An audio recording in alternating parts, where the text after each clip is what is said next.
Hey, it's Smoothie King, coming at you with a video on basic game mechanics and aim discipline, as well as how these are connected. There are a lot of games with a whole lot less movement than GEVO, which take a whole lot more time or have a whole lot more documentation on how aim and movement are related. So, I figure this video is long overdue.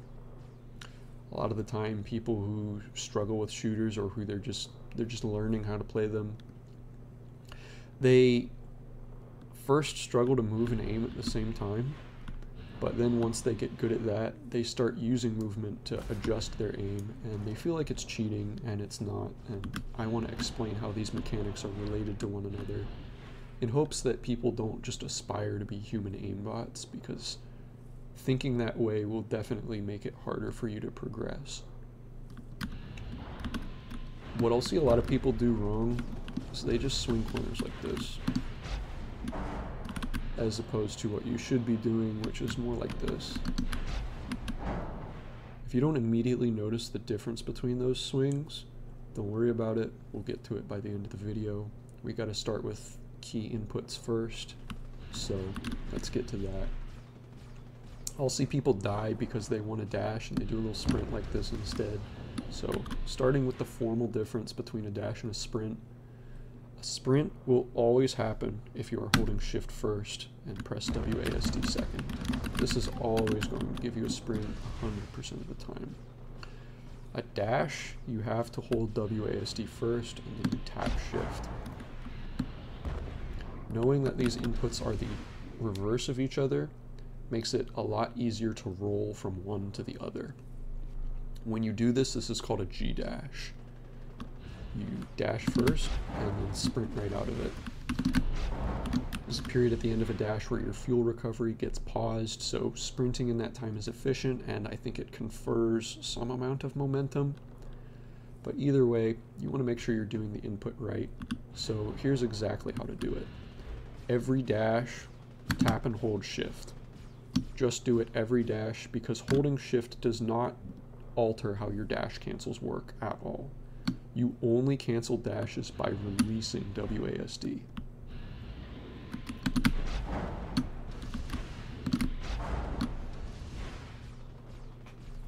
You see how shift, I just hold it down the whole time. And that way, when I want to sprint out of my dash, I just have to release W and then press it down again.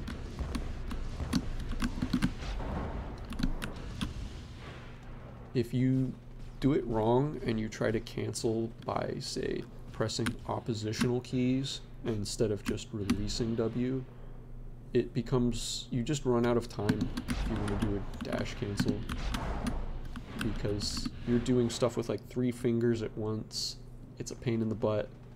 And even if we ignore the shift key, say we're doing a diagonal dash, you have to spend 4 fingers to cancel a diagonal dash if you're doing it with oppositional keys.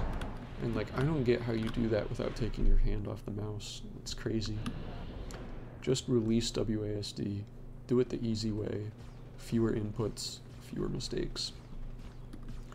Now that we know how to G-dash, the last thing I should show you is a little technique I like to call Q shooting. It's not highly essential, but it's good for testing timings out in the practice range.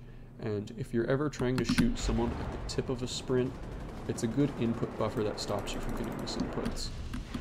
What people will do a lot when they're sprinting up towards someone is like they click their button like this and then try to shoot at the end of it. Don't do that. It's just going to make you mistime your shot.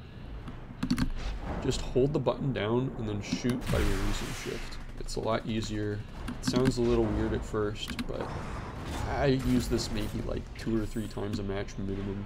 I think it's meaningful. Anyways, now that we know this whole string of commands, let's actually use it on Zachary. And once we use it on Zachary, I'll tell you how this relates to the wall. So what we're going to do is we're going to G-dash up to Zachary, and out of our G-dash we're going to sprint a semicircle to the left or to the right. Ooh. See how I want to keep my crosshair on one side of him? See how the side changes depending on which direction I'm circling? This is because of what's called crosshair tension. If I'm holding my D key down, I want to keep it on this side of him and then shoot, instead of like keeping it right here and trying to pull it against the direction I'm walking. This is a pain in the butt, but this is easy. If you've got an easy peasy weapon like Sazabi's shotgun, where you have a big whole second between each shot, and you don't really need to worry too much about body shots versus headshots, you just kind of aim at the correct thing. Knowing how to use this technique in your downtime makes aiming a whole lot easier. You also want to make sure that your eyes are on the correct spot of your screen. You want to be looking at the Zaku, not at your crosshair. And basically what this does is that because your mouse is the middle between your WASD inputs and what we'll call your eyeball inputs, is you're creating like a rubber band that you pull into the Zaku's head. And doing this makes it a whole lot easier to shoot him. Now that you kind of probably hopefully understand crosshair tension and which side you should bias towards depending on how you circle, let's apply this to circling a corner. Zachary, if you don't see him, this next corner, this is Zachary until you see Zachary stick half of his little head out right here. If I'm far away from a corner and I expect someone to jump out, I want to hold it, you know, some distance from the edge. You can't just look right at the edge and shoot him the very first frame you see him, because that's inhuman. It doesn't work. You want to catch him right out here. And once you understand that you would catch him out here like this, you should understand that when you swing a corner, which is the inverse of holding it, your crosshair actually wants to look at the wall. You go as far inside the edge as you did outside the edge when you were holding it, because swinging is the inverse of a hold. So if you're lunging up to a corner, you hold it and then swing. See how I flick into the edge and then move out? This is because, and we'll sprint around the corner again to make this more obvious, but Zachary is the edge of this wall. So we want, while we're circling this way, to have our crosshair on this side of the edge so that we can shoot Zachary as soon as we see him. As I sprint this way around with my crosshair right here, my tension is pulling this way. If I have it on the outside, which is what a lot of people do, they just swing corners as though they were holding them. Not only is there kind of like a blind spot right here, but like I'm holding this button while my motion is being pulled away from what I want to look at. I want my crosshair to be on this side in advance, so that my motion is pulling it over the target's head, inevitably. If you can just set yourself up so that your crosshair inevitably goes over some target's head, you drastically increase the likelihood that you shoot them. Because even if your aim sucks, you might just have good timing, and you'd see like, oh, there's his head, and you kill him. And you don't have to like find it.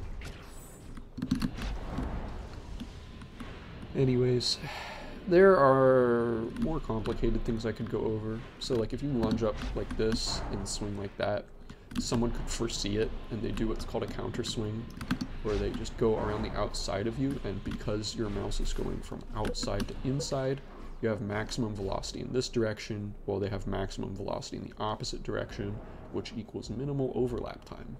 So if you just counter swing someone, boom, you will hit your shot and they will probably miss. And understanding, sorry, I'm sick. But understanding that people just aren't aimbots, and that aim is a gameplay mechanic and not a mechanical barrier, I think it helps people have fun in shooters, and it helps them be more confident because they stop comparing themselves to robots. So that was probably my core motivation for making this video. Have a good game. Have a nice day. Bye-bye.